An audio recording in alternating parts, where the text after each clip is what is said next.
Nicolás Maduro asume su segundo periodo como presidente de Venezuela en medio del rechazo internacional. Ecuador votó a favor de la resolución de la OEA para declarar ilegítimo al gobierno de Nicolás Maduro y pide que se convoque a elecciones en Venezuela. El Consejo de Administración Legislativa autorizó investigar a la asambleísta Ana Galarza por presunto cobro de diezmos. La legisladora impugnó la denuncia en su contra. Asamblea ratifica ley para que el Estado pague la bonificación a maestros jubilados desde el 2008 hasta el 2010. Cámara de seguridad captó un violento asalto con un arma cortopunzante a un taxista en Esmeraldas. El conductor se recupera tras recibir 6 puñaladas. En lo internacional, presidente Donald Trump amenaza con declarar a Estados Unidos en emergencia si no logra acuerdos para construir el muro en la frontera con México. Además, militares hallan 21 cadáveres calcinados por el enfrentamiento entre cárteles del narcotráfico en Tamaulipas, México.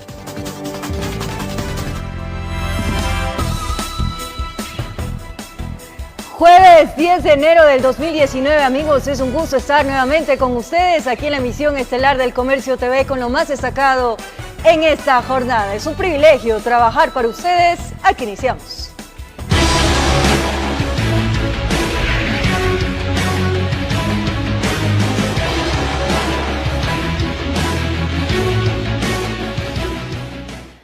Así es, Nicolás Maduro se posesionó por segunda vez consecutiva como presidente de Venezuela. Políticos, migrantes y ciudadanos venezolanos piden que el mandatario abandone el poder.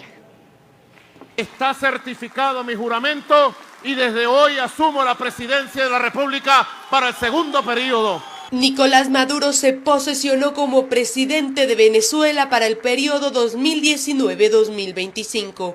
Este es su segundo mandato en un país sumido en una crisis política, social y económica. A la ceremonia solo asistieron los presidentes de Cuba, Nicaragua y Bolivia. Otras naciones enviaron representantes, pero la mayoría de países del continente sudamericano, Europa y Norteamérica se ausentaron. Y han pretendido convertir una toma de posición formal, protocolar, legal, constitucional, pacífica en una guerra mundial contra nuestro país. Ante las sanciones del Grupo de Lima, Maduro señaló que Venezuela, con el dolor en el alma, tendrá que tomar medidas firmes y contundentes para defender la independencia, la integridad y la soberanía de la República. No nos queda otro camino. El heredero del chavismo se posesionó ante el Tribunal de Justicia tras continuar en desacato la Asamblea Nacional, constituida por mayoría opositora. Tanto las elecciones como la posesión han sido catalogadas como acciones ilegítimas por ciudadanos y políticos. Nicolás Maduro, Nicolás, no se gana con votos, no se roban y por eso no eres legítimo, así te disfraces como te disfraces. Durante la jornada en Venezuela se realizaron marchas oficialistas y una ceremonia militar en respaldo al nuevo mandatario. Sin embargo, en la calle, algunos se atrevieron a hablar. ¡Que Maduro se vaya! ¡Libertad por Venezuela! Esto no es vida, chicos.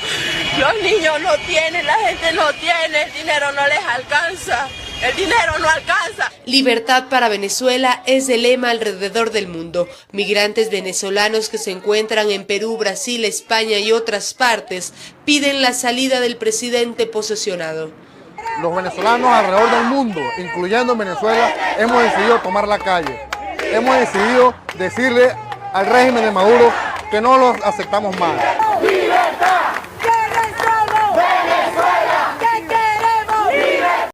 Nicolás Maduro continuará en el poder por 6 años más, informó Valeria Navarro.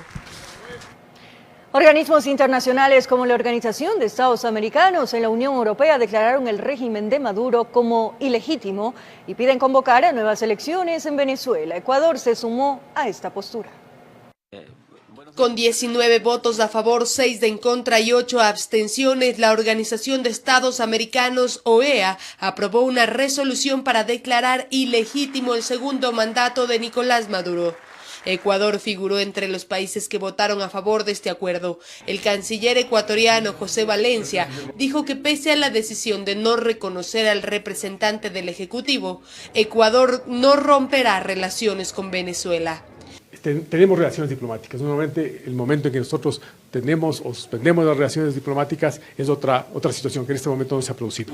México estuvo entre los países que se abstuvieron, mientras Estados Unidos felicitó la decisión tomada por el organismo internacional. Ha dicho el presidente Trump en varias ocasiones, nuestro secretario de Estado, el señor Pompeo, nosotros tenemos un compromiso con el pueblo venezolano, vamos a hacer todo lo posible para que Venezuela regrese a la democracia. Ante la medida, el representante de Venezuela en la OEA calificó la acción de los países miembros como un golpe de Estado. Señor presidente, la resolución presentada hoy comete una insensatez jurídica, es un abuso de poder, es un crimen de agresión y es un golpe de Estado.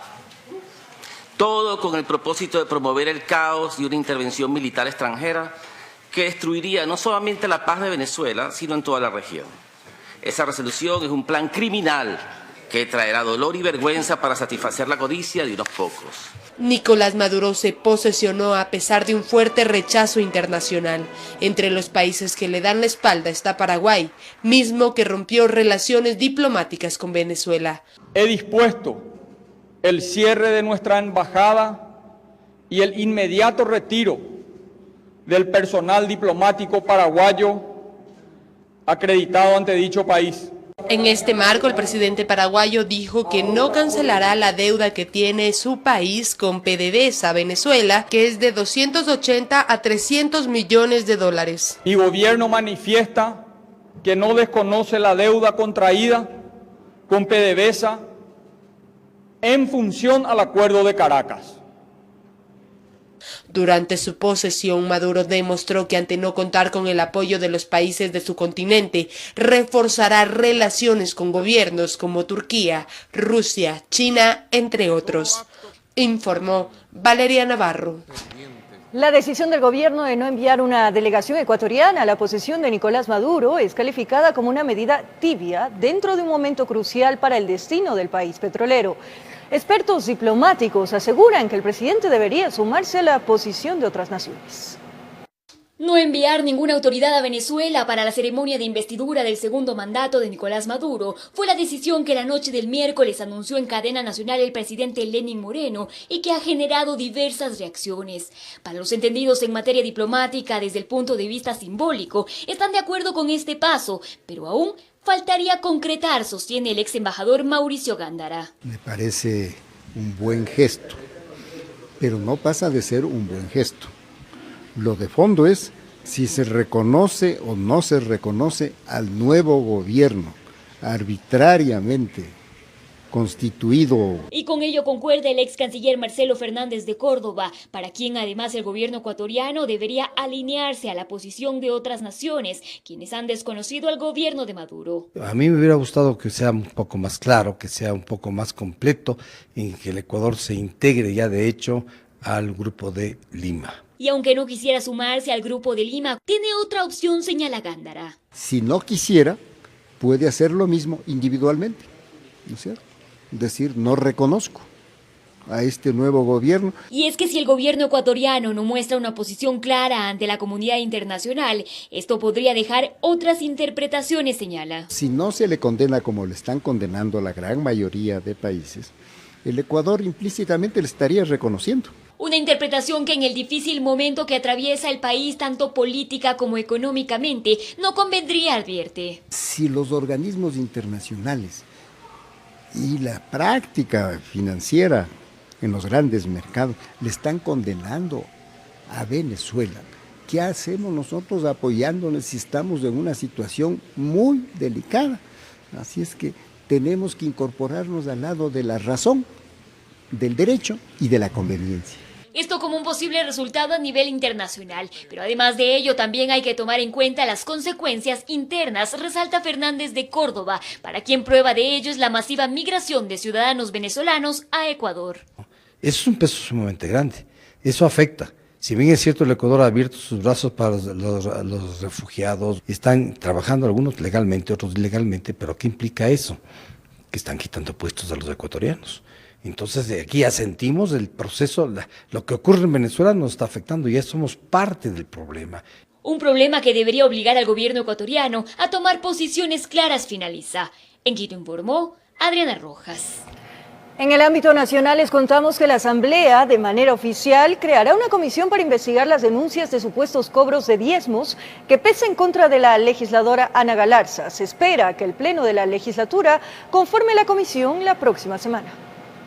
De manera unánime, el Consejo Administrativo de la Legislatura, tras revisar que la denuncia presentada por el legislador Ronnie Aliaga cumplía con todos los requisitos, decidió la creación de una comisión multipartidista que investigue el caso de las denuncias de supuestos cobros de diezmos en contra de la legisladora Ana Galarza. Se verificó la existencia de una denuncia juramentada, notarizada, además de un alcance, con la presentación de ciertas pruebas. Por unanimidad se decidió la aceptación al trámite de una investigación formal de esta denuncia y de la conformación de una comisión multipartidista para su investigación. El asambleísta denunciante asegura tener las pruebas suficientes en este caso, que se ha presentado videos de entrevistas y que solicitarán los videos de la vigilancia de la Asamblea para determinar quién utilizaba la tarjeta magnética del asesor 2 del despacho de Galarza. Aquí no estamos por vendetas políticas. Aquí lo que nosotros queremos hacer es que se dé el mismo tratamiento y se respete el debido proceso como se hicieron con las ex legisladoras destituidas. Por su parte, el ex asesor de la legisladora junto a su abogado llegaron hasta la Asamblea para entregar documentación y apoyar la denuncia presentada por Aliaga. Dicen que también han solicitado recabar más pruebas. Le estamos pidiendo a la Asamblea Nacional que cuide sigilosamente los videos de acceso a este recinto legislativo que no deben de ser manipulados. Entre los supuestos delitos de los que se le acusa a la legisladora están concusión, enriquecimiento ilícito y la falsificación de documento público. En derecho lo que se afirma se prueba y eso vamos a hacer. La Asamblea espera que el próximo martes en la sesión plenaria se proceda a la creación de la comisión multipartidista y ésta empiece a trabajar. Desde Creo se anuncia que su delegado ante la comisión será Roberto Gómez. Deberá la Revolución Ciudadana nombrar a un delegado y por supuesto un tercero que debe ser independiente de los bloques de la acusada y del acusador. Informó Javier Gallo. Además, en este tema, con una acción legal de impugnación, respondió la asambleísta Ana Galarza a la denuncia que le interpuso su ex asesor Lenin Rodríguez por el delito de concusión, entre otros. Ana Galarza, asambleísta de Creo, respondió con una impugnación a la denuncia presentada por su ex asesor Lenin Rodríguez por el supuesto delito de concusión, uso de documento falso y enriquecimiento ilícito. Hemos venido a la Fiscalía General del Estado a que se nos señale casillero judicial. Aquí estamos dando la cara. Lo único que hay aquí son calumnias, no tienen nada. Galarza se calificó como víctima de persecución política. En este caso no existe nada más que un audio de un tercero en el que se sienta a calumniar no solo a mí, sino a muchas otras personas más. Es una persona que no cuenta con credibilidad. Quieren satanizar nuestro trabajo fiscalizador. Marcelo Dueñas es uno de los abogados de Galarza. Cuestiona que Rodríguez haya involucrado a terceros, como por ejemplo a Juan Francisco Sevilla, cónyuge del asambleísta, quien aparentemente dio mal uso a la tarjeta magnética de la asesora Carmen Alvarado. Lo que tenía que hacer el denunciante es aplicar o adecuar una conducta de la asambleísta para imputarle alguna comisión delictual. El hecho de que cite a terceras personas dice claramente que sobre la asambleísta no tiene absolutamente nada en contra. Denuncia que en el camino podría tener varias aristas. Y otro acontecimiento también, si es que el denunciante conocía la existencia de la comisión de algún delito hace meses o hace años atrás, él se habría convertido en cómplice de dichos acontecimientos y guardar con algún interés oculto hasta esta fecha para presentar la denuncia. ¿Por eso podría ser juzgado, sancionado? Por eso podría ser en su momento revertir a la denuncia una vez que se evacúen las diligencias y la Fiscalía se pronuncie. Entre tanto, en la Asamblea Nacional se aprobó la conformación de una comisión que se encargue de investigar el hecho desde el lado político. En esta comisión tripartita nosotros nos descargaremos ante el país, vamos a demostrar que lo que existe en este sujeto es un odio por haber sido separado de nuestro equipo de trabajo, que lo único que quiere causar es evidentemente daño. Informó Héctor Romero. Los miembros de la Comisión Nacional Anticorrupción verificaron su firma y rúbrica por la denuncia por investigación e instigación que efectuaron en contra del expresidente Correa. Quieren que Correa sea sancionado por el delito de lesa humanidad. Fue en septiembre del 2018 que los miembros de la Comisión Nacional Anticorrupción presentaron en la Fiscalía General del Estado una denuncia por el supuesto delito de instigación que habría cometido el expresidente Rafael Correa en la revuelta policial del 30 de septiembre del 2010. Aquel día aciago en el que ocurrieron todas las circunstancias mediáticas provocadas desde el poder para efectos de generar una imagen que dolorosamente se construyó sobre la muerte de algunos ciudadanos ecuatorianos. Jorge Rodríguez, parte de la comisión, argumentó que están tratando de consolidar varios hechos que podrían derivar en el delito de lesa humanidad. Citó el caso del supuesto secuestro del activista político Fernando Balda y la muerte del general Jorge Gabela, aparentemente relacionada con la compra de los helicópteros Drup. Lesa humanidad significa no solamente lo que tenemos aquí tenemos 10 muertos, lo que estamos diciendo hoy día. Son 5 muertos aquí en Quito, 5 muertos en Guayaquil. Hay una incitación para un tema de esta naturaleza y posteriormente hay una responsabilidad directa de Correa en la muerte de los 5 por lo menos de aquí de Quito. Los miembros de la comisión reconocieron la firma y rúbrica en la Fiscalía como parte de la denuncia. Esto mientras se analiza la posibilidad de presentar otras acusaciones. La plata que se llevaron, porque si se llevaron 35.000 millones de dólares, significa que todos nosotros no tenemos salud, educación y fundamentalmente trabajo, porque una de las afecciones más fuertes que se tienen con la corrupción es a los más pobres.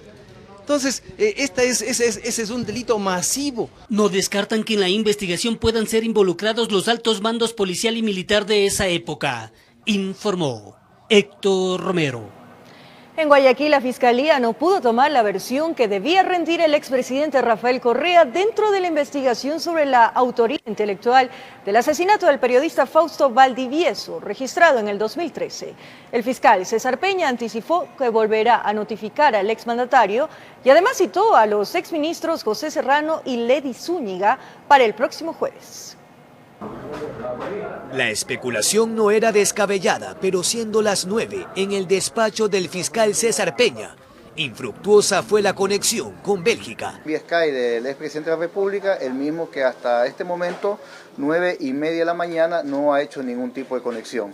En todo caso, como Fiscalía, continuamos con las investigaciones. El expresidente fue notificado para que rinda su versión sobre el asesinato del periodista guayaquileño, cometido el 12 de abril de 2013, el antecedente que tuvo la Fiscalía. Carlos Cuello, la semana pasada, el 2 de enero, él expuso nombres y apellidos de altos funcionarios del gobierno anterior que conocían de este hecho en cuanto al asesinato de Fausto Valdivieso, entre esos el expresidente de la República. En 2013, el fiscal Víctor Altamirano dirigió la primera etapa de la investigación. Detuvieron a 11, pero todos fueron declarados inocentes. Luego la agente Alexandra Castro procesó a Marín Londoño y su hijastro como supuestos autores materiales. Entiendo que no ha presentado un escrito formal de autorización de ningún abogado, lo que hay un pedido de que se lo notifique formalmente a través de un procedimiento que hay desde el 2004, que no es otra cosa que el de una carta rogatoria. Pero fuera de eso, no hay un solo elemento que vincule a la muerte de Fausto Valdivieso con Carlos Cuello.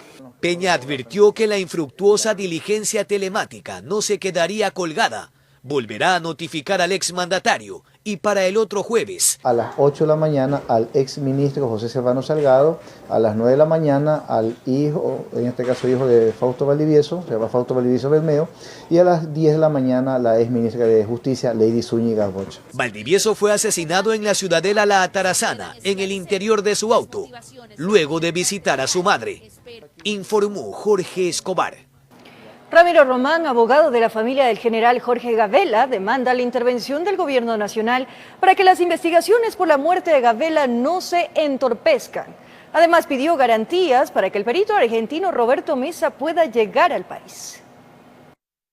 Yo creo que el señor presidente de la República tiene que expresarse aquí. Si la Fiscalía tiene que hacer el trabajo y la Contraloría también dar la autorización de pagos, etcétera, de honorarios o de lo que trate en traslados, sí creo que la Presidencia de la República y el señor presidente ha sido muy claro en decir que tiene preocupación de la Fiscalía. ¿Cómo es posible que tengamos que hacer insistencias para poder conseguir impulsos de la Fiscalía? ¿Cómo es posible que en 3 meses en la Asamblea hayamos caminado tanto y que ahora estemos en reserva y callados? Raúl Ledesma presentó su renuncia al cargo como ministro de Trabajo para ser el nuevo gobernador del Guayas. Según lo confirmaron fuentes de esta cartera de Estado, su reemplazo sería el viceministro de Servicio Público, Andrés Madero. Una de las últimas acciones de Raúl Ledesma fue el aumento de $8 en el salario básico unificado para el 2019. Y por unanimidad, la Asamblea Nacional se ratificó en el texto original de la ley que obliga al gobierno a reconocer el pago a los maestros jubilados desde el 2008 al 2010. La normativa aprobada irá directamente al registro oficial para su publicación. La sesión terminó así, en medio del júbilo de los maestros jubilados y el aplauso de los legisladores. Es que luego de cerca de 3 horas de debate por unanimidad, 119 asambleístas se ratificaron en el texto original que ordena al Estado a pagar a los jubilados desde 2008 hasta 2010. Estemos aquí presentes respondiendo este derecho legal, legítimo, humano. El día de hoy esta Asamblea Nacional tendrá la oportunidad histórica de reivindicar los derechos de nuestros jubilados o darles la espalda, como se hizo en el gobierno anterior. A la sesión había acudido el ministro de Trabajo, pero no para defender directamente el veto, sino para dejar en claro que si la Asamblea se ratificaba en el texto, se requerirían más de $300 millones para pagar a los jubilados de 2008 a 2010, y a esto había que sumarle más de 300 millones adicionales para los actuales jubilados, y que eso complicaría la situación de la caja fiscal, aseguraba el ministro. Y así que estos fondos no están presupuestados, es corresponsabilidad del Gobierno Nacional, del Ejecutivo y del Legislativo fundamentalmente, el encontrar los fondos, los cronogramas y las fórmulas de pago para estos profesores jubilados. Pero en la Asamblea le ratificaban que el gobierno había prometido ese pago y que había que hacer esfuerzos en la caja fiscal para cumplir con esa promesa. Tenemos que exigir que durante este año se les pague a todos los maestros jubilados. Tiene que abrirse un cronograma transparente, justo, atendiendo las prioridades de los maestros. Y con este criterio se sumaban todas las bancadas, inclusive los correístas que fueron parte del gobierno anterior y que durante 10 años negó este pago a los jubilados. Acá hubo críticas. Le exigimos al gobierno nacional el pago inmediato de esos valores.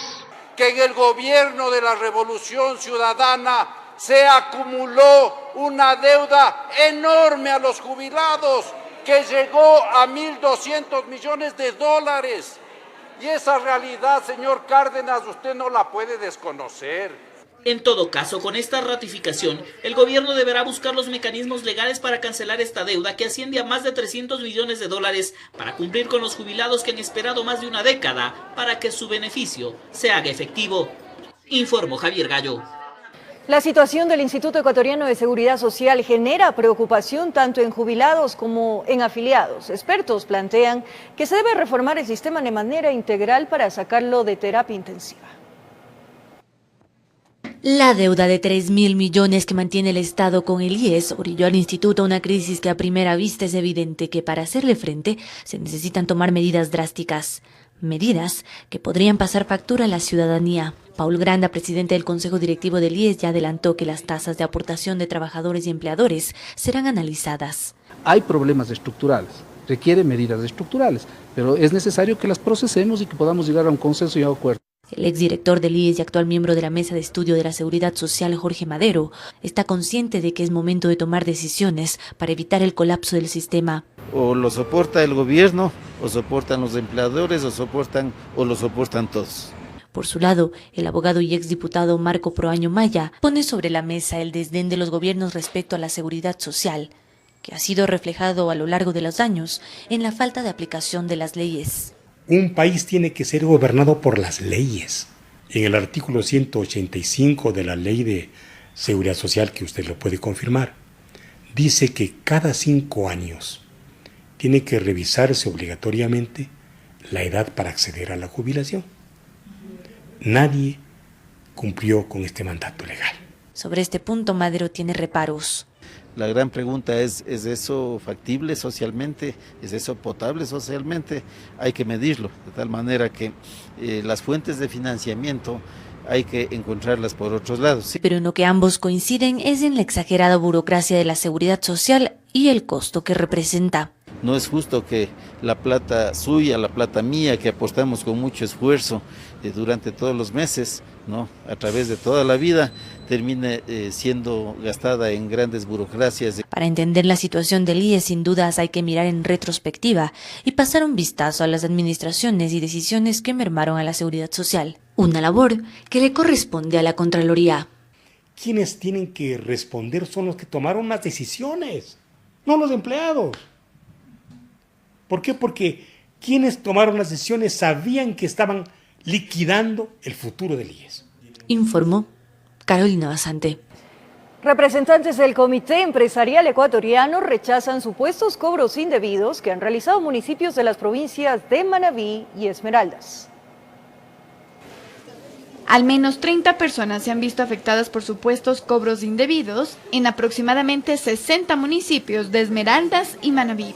Así lo denunciaron representantes del Comité Empresarial Ecuatoriano, quienes dicen que se han incautado alrededor de $100 millones por concepto de patente comercial y el 1.5 por mil sobre activos que no corresponden. El procedimiento se lo efectúa por medio de diferentes procuradurías y directores financieros en ciertos municipios, en contubernio con los alcaldes. Los cobros denunciados no cumplirían con lo normado en el COTAD, que estipula que para hacerse efectivos las empresas deben estar domiciliadas o contar con establecimiento en la respectiva jurisdicción territorial. Por eso es que nos sorprende que a empresas que tienen sus domicilios en las ciudades de Quito o Guayaquil les estén cobrando municipios en provincias como Esmeraldas o Manabí. Aseguran que esta denuncia ya la han hecho hace meses en varias instancias, pero no prospera. En octubre del año pasado, nosotros pensamos de que finalmente esto se iba a poner en orden y automáticamente como que la cuestión iba a tener freno, pero es muy importante decirles que esto ha continuado.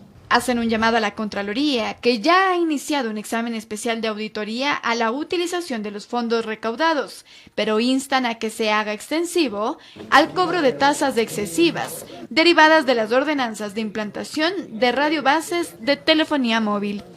En Quito informó Andrea Urbe. El ministro de Hidrocarburos, Carlos Pérez, asegura que aún se dialoga con el gremio de los taxistas para buscar un mecanismo de compensación tras el alza del precio de los combustibles. Analiza el pedido del gremio de la creación de una plataforma digital que podría ser la salida a este impasse entre el gobierno y los taxistas. Tendremos que ver algo que se acomode para todo el grupo del gremio de taxistas. A nosotros, obviamente, nos da lo mismo, el mecanismo es lo que hay que ver cuál es la mejor manera para que tanto los usuarios como los taxistas. Lo de la plataforma tiene una ventaja, que ahí el taxismo podrá ser evaluado por los usuarios y ahí serán ya los ciudadanos que digan si el servicio es bueno o no es bueno. La CONAIE hizo un llamado a la unidad a los demás sectores sociales del país para conformar un frente contra las políticas económicas impulsadas por el presidente Lenín Moreno. La Confederación de Nacionalidades Indígenas del Ecuador rechazó las medidas económicas impuestas por el gobierno de Lenín Moreno con respecto al alza del precio de los combustibles. La organización anunció que desde este viernes efectuarán medidas organizativas en los pueblos para formar un frente de resistencia a las políticas económicas del gobierno. Declaramos o nos declaramos en movilización permanentes con acciones territoriales a partir de la fecha en rechazo a la eliminación de subsidios al combustible y a las medidas económicas que afectan al sector más empobrecido del campo y la ciudad. Los dirigentes ejemplificaron cómo afecta la subida del precio de la gasolina en ciertas comunidades. Es decir, en la Amazonía ecuatoriana, el único transporte para llegar a nuestras comunidades es vía fluvial y aérea. En vía fluvial no se utiliza diésel, se utiliza gasolina extra. Entonces ahí nos afecta transporte comunitario.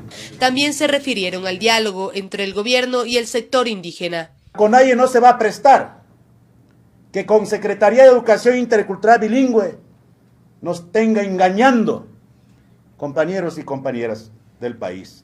Es el momento de unidad nacional. La CONAIE hizo un llamado a todas las organizaciones del país de hacer un solo frente de resistencia contra el gobierno y no descartan futuras movilizaciones, informó Valeria Navarro. El reglamento de la Ley de Fomento Productivo fue presentada por el presidente de la República, Lenín Moreno. Esta normativa busca dar seguridad jurídica a los inversionistas, además de facilitar los procesos como la devolución del IVA y el impuesto a la salida de divisas. Desde que entró en vigencia en agosto de 2018 la Ley de Fomento Productivo, logró la recaudación de $1.270 millones con la remisión de deudas, algo que celebra el gobierno junto con la presentación del nuevo reglamento para esta normativa, que prevé atraer más inversiones y generar empleo. Con el reglamento facilitamos aún más los emprendimientos, pues incluimos mecanismos para la creación de negocios, para que ésta sea más expedita y con procesos automatizados. Por eso nuestro segundo anuncio es que hemos decidido simplificar el proceso de regularización ambiental. El anuncio lo realizó el presidente frente a un grupo de micro, pequeños y medianos empresarios, a quienes destacó la importancia de trabajar de la mano con la empresa privada.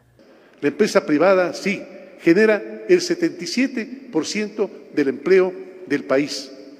En nuestro gobierno hemos generado 80.000 empleos y eso solo puede lograrse con el apoyo de empresas serias y responsables. Hace poco tiempo, división, confrontación, reglas perversas. Esta ley y el reglamento es muestra de que las cosas están cambiando y no vamos a parar, vamos a seguir por más reformas estructurales. Además, el ministro Pablo Campana adelantó que ya se trabaja en leyes complementarias a la de fomento productivo. Ley de reforma al mercado de valores, ley de reforma a las alianzas públicas privadas, ley de reforma a la ley de agricultura, reforma a la ley de vivienda, tan importante para el dinamismo de la economía y la generación de fuentes de empleo. Informó Carolina Basante. El próximo martes se desarrollarán las audiencias públicas por las impugnaciones presentadas a los candidatos para conformar el nuevo Consejo de la Judicatura. Paralelamente, durante 5 días, la ciudadanía podrá presentar observaciones a los postulantes de la Corte Constitucional. Durante 20 minutos, 5 candidatos para conformar el Consejo de la Judicatura deberán defenderse por las impugnaciones presentadas en su contra. Las audiencias públicas se desarrollarán el próximo martes. Después del proceso de impugnación, viene una resolución del Consejo. Para tomar esa resolución se tendrá en cuenta, primero, que no tenga impugnaciones, que las impugnaciones sean fundadas, porque si no son fundadas, tendrán que ser rechazadas. Y luego, examinar los méritos de cada uno de los propuestos. Y en ese caso, a los que con mejores méritos se hayan presentado, serán designados para el cargo para que se ha presentado su candidatura. Las impugnaciones se presentaron en contra de Yolanda Yupangui, Álvaro Román, Julio Arrieta, María Maldonado y María Merchán. Por otro lado, este jueves se publicó los nombres de los candidatos a la Corte Constitucional para la fase de impugnación ciudadana. Empiezan a correr los 5 días que tienen los ciudadanos para presentar impugnaciones a cada uno de los postulantes a jueces y juezas. Los que tengan conocimiento de irregularidades que impidan que el candidato sea elegido juez nos hagan conocer. Julio César Trujillo, presidente del Consejo de Participación Ciudadana y Control Social Transitorio, advirtió que una vez posesionada la nueva Corte Constitucional, se decidirá la posibilidad de una consulta popular para definir la suerte que pueda correr la entidad que preside. En la visita que hicimos hace pocos días al presidente de la República, el presidente nos hizo parecer sus dudas sobre la conveniencia de una consulta popular. De manera que, después de que tengamos de integrar a la Corte Constitucional, conversaremos nuevamente con el presidente. Informó Héctor Romero. Momento de nuestra primera... Gracias por seguir en nuestra sintonía. Como lo anunciamos, en la ciudad de Esmeraldas, un taxista fue asaltado por un delincuente mientras trabajaba en su vehículo. Con un cuchillo lo despoja de las pertenencias, lo obligó a bajarse del vehículo para atacarle con 6 puñaladas. Son segundos, tal vez minutos, que la muerte pasa y vuelve a pasar, una experiencia a la que pocos sobreviven para contar.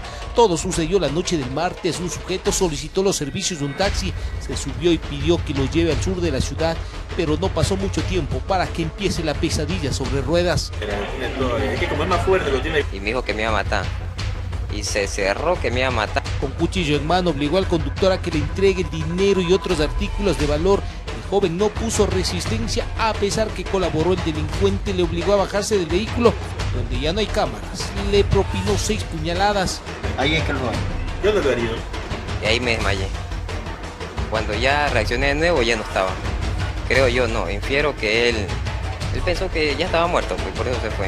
Malherido, quedó tendido en el piso. Personas que transitaban por el lugar lo auxiliaron, avisaron al ECU 911. El violento asalto quedó registrado en la cámara del vehículo, lo que permitió a los agentes de la BAC buscar y capturar al sospechoso. Se encontraba un tanto agresivo porque les recibió con un desarmador bajo los efectos del alcohol. Los uniformados actuaron en flagrancia para dar con el responsable. Allanaron una vivienda donde se escondía el sujeto. En el sitio encontraron algunas evidencias. La ropa con la que estuvo vestida en ese momento, la gorra, inclusive el arma blanca con la que propinó las puñaladas. Ventajosamente, las heridas no comprometieron órganos vitales del taxista de 23 años de edad. Su estado aún es delicado, pero lo importante es que las heridas van sanando. El individuo ha tirado a matarlo. Lo que queremos es el máximo castigo de la ley que le den a él. Entre los taxistas de la ciudad de Esmeraldas hay temor, saben del riesgo del trabajo, pero exhortan a las autoridades a que los patrullajes sean constantes, sobre todo en la noche. Lo mismo que le ha pasado al hermano del compañero, ya hay antecedentes anteriores que muchos otros compañeros han pasado por lo mismo. Gustavo en los próximos días seguramente abandonará el hospital. Las heridas cicatrizarán, pero lo que vivió difícilmente se borrará de la cinta de su memoria. Informó Iván Casamen. En el sector de El Trébol, entre la hierba, fue encontrado el cuerpo de una persona que no logró ser identificada. Aparentemente, el fallecido vivía en la zona del río Machángara. Se trataría de un indigente. Quienes buscaban al amigo desaparecido se toparon con un cadáver de sexo masculino. Estiman que tenía pocas horas de haber muerto. Por la ropa que llevaba puesta, todo apunta a que era alguien que vivía de la indigencia y se refugiaba a orillas del río Machángara. La búsqueda, un primo mío dio con el cuerpo, ¿verdad? Y íbamos los dos y lo vio. Y me dice, mira, coño, ese no es porque hay un muerto, pero ese no es. Llama de todas maneras a los bomberos para que lo saquen. Estaba cobijado una frazada, aparentemente vivía con su única compañera, la soledad, esa que no abandona, la que camina siempre de la mano con aquellas personas que viven de la caridad y calman su vicio con centavos que logran recoger. Es un indigente que andaba deambulando por el sector del Comandá y igualmente tuvo un paro respiratorio, presumiblemente, y una muerte natural. Por el sector nadie apareció, ni sus amigos con los que aparentemente compartía de vez en cuando un sorbo de licor, un pan o quién sabe algo más. Tendría más o menos 40 años de edad. El hombre seguramente se dejó ganar del vicio prohibido y encontró la muerte a medio camino. Se le encuentra a él en una mano con una funda llena de cemento de contacto y alrededor de él unas evidencias que es tarros de cemento de contacto. El cuerpo fue entregado a la ambulancia de medicina legal. A la morgue ingresó en calidad de NN. Amigos o familiares pueden realizar el proceso de identificación en el departamento forense. Aparentemente unas 24 horas. Aparentemente el frío de la madrugada capitalina y el vicio se habrían juntado para arrasarlo en el sueño de la eternidad. En Quito informó Iván Casamen. Recorremos el país. En Ibarra, 2 hombres fueron detenidos por supuestamente agredir a varios agentes civiles de tránsito durante un control al taxismo informal. La agresión se produjo alrededor de las 7 de la mañana en el sector del mercado mayorista en el norte de la ciudad de Ibarra, cuando un grupo de agentes de tránsito realizaba operativos de control. Al identificar a un presunto taxi informal, quien lo manejaba se negó a entregar el vehículo como manda el procedimiento y se desató la violencia. Minutos después llegaron a varios vehículos cuyos conductores, convocados por el presunto infractor, querían evitar la detención del automotor que iba a ser trasladado a los patios de la empresa pública de movilidad. Otro uniformado que grababa en video lo que ocurría también resultó lesionado, pero este incidente no quedó ahí. Aproximadamente a las 10:15 de la mañana, un grupo de personas en el mismo sector del mercado mayorista emboscan a un grupo de agentes de tránsito. Detienen a la fuerza la marcha de la motocicleta en la que se movilizaba nuestro agente, agrediéndole con palos y puños e intentando secuestrarlo, como se puede verificar en los videos que están circulando por las redes sociales. Un segundo agente que estaba en el sector logró escapar del populacho y al pedir ayuda a la policía se pudo detener a 2 sospechosos de las agresiones. Precisamos que en el cumplimiento de nuestras competencias en la lucha contra la informalidad hemos sido víctimas de agresiones verbales y físicas. Según detallaron las autoridades, este incidente es el primero de su tipo en lo que va del año. Sin embargo, en 2018 se registraron 23 agresiones a agentes civiles de tránsito en la ciudad de Ibarra, informó Carolina Rosante. A finales de diciembre, la Dirección Antinarcóticos de la Policía Nacional incautó en aguas internacionales 802 kilos de cocaína, mientras que en los últimos días, mediante un operativo coordinado con la policía de Letonia, se decomisó 2.199.000 gramos de cocaína. En los 2 casos existen detenidos. Bajo la operación Fortaleza ejecutada el 30 de diciembre pasado por la Dirección Nacional Antinarcóticos y la Unidad de Investigación Antinarcóticos UIAN, la policía logró decomisar 802 kilos de cocaína que tenía como destino México y Centroamérica. Retiró la información de que un importante cargamento de sustancias sujetas a fiscalización había zarpado de costas ecuatorianas y se encontraría ya alcanzando aguas internacionales, finalmente a través de las aeronaves establecidas en Centroamérica, en Panamá específicamente, que son similares al avión Oriente 3, que también está patrullando en nuestro territorio. Lograron la interceptación, la ubicación de la embarcación pesquera Mangle. Dicha embarcación, según indicó Carlos Dalulema, director nacional antinarcóticos, habría zarpado el 15 de diciembre de 2018 desde las costas de Manabí. En el operativo conjunto con la DEA, una persona que se encontraba en la nave Mangle fue detenida. Por vía marítima, los guardacostas norteamericanos igualmente hacen interdicción encontrando 3 fibras pesqueras, la una con nombre Jehová es mi fortaleza, la segunda Winston Joel y la tercera María Guadalupe. Se procede a la detención de la persona que estaba en la embarcación pesquera, un ciudadano ecuatoriano, Vicente Armando C., que registra antecedentes por existencia de delitos en el año 2015 y 2016. Como la embarcación fue interceptada en aguas internacionales, quien colaborará con el transporte de la evidencia es la Armada Nacional. Así también recurriendo trabajos de la Unidad de Investigación Antinarcóticos el 8 de enero de 2019 en coordinación con la Policía de Letonia, conforme al convenio de cooperación con la DEA, se allanó un inmueble que funcionaba como centro de acopio de drogas. La Policía Nacional conocía que el cargamento salió desde Ecuador hacia ese país. Fueron detenidos 5 ciudadanos letones, Yanis B., un acopiador, Andrit E., propietario de una granja donde se localizó este cargamento, Edgar S., acopiador, Imán B., de seguridad, y Agis B., también de seguridad. Según Alulema, la coordinación internacional que se mantiene logró el decomiso de estas más de 2 toneladas de droga que se encontraban en dicho país, las mismas que representan en el mercado internacional alrededor de $82 millones. Informó Javier Rosero. Un hombre murió electrocutado en el kilómetro 28 de la vía Daule. El sujeto se encontraba cambiando un poste de alumbrado público. El cuerpo del segundo Florencio, de 50 años de edad, permaneció tendido en el piso por más de 4 horas. Según cuentan testigos, él se encontraba laborando colocando un poste de alumbrado público. De repente el poste que iba a colocar topó con los cables de alta tensión y se electrocutó. Yo vengo ya regresando, ya mi tío está pegado del poste, ya el venezolano iba subido el poste para arriba. Yo cuando vengo ya mi tío estaba acá y yo estaba laborando, es una cosa que él estaba laborando, no estaba ni jugando, es una cosa que él estaba laborando cuando pasó esto. El hecho se dio en el kilómetro 28 de la vía Araure, en los exteriores de una apiladora de arroz. El cuerpo del sujeto fue trasladado a la morgue de la Policía Judicial del Guayas. Los familiares llegaron al sitio para enterarse de lo suscitado. Dicen que el hombre salió como todos los días temprano de casa a trabajar. Por favor hagan justicia, porque en sí él está dejando cinco hijos y ahorita estamos totalmente destrozadas y por lo menos queremos justicia para que esto no se quede así. Yo de hacer unos huecos, vino a trabajar, entonces ahí el señor salió de su trabajo por la mañana. Y ahí cuando ya llamaron que el señor se había electrocutado. La policía procedió a retener al jefe de la cuadrilla para la cual prestaba servicios el occiso y formular la respectiva denuncia ante el agente fiscal. Por versiones del operador y del sobrino quien se encontraba colaborando con el hoy occiso, lastimosamente creo que el poste al momento de estar haciendo la reubicación topa con una de las líneas de alta tensión, lo cual ocasiona automáticamente el deceso del ciudadano. Hoy los familiares solicitan ayuda para poder sepultarlo, pues son de escasos recursos.